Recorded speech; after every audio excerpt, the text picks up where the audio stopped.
ආයුබෝවන් මේ ඔබ අමතන්නේ රන්තරු ක්‍රීඩා සමාජයේ ප්‍රචාරකාංශයයි. අවුරුදු ආවා නව අවුරුදු ආවා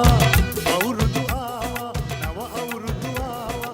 35 වන වරටත් සංවිධානය කරනු ලබන මහා බක් මහා උළෙල රසමී අඹ ගස් යට වැහි වැහැලා පොහොන් අර බලපන් මී වද පැණි පිරিলা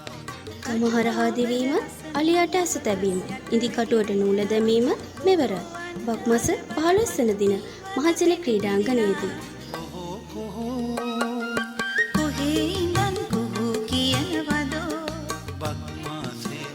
සුන්දර බක් මහේ ගමේ අවුරුදු සැනකෙළිය සඳහා ඔබ සැමටත් ආරාධනා. අපේ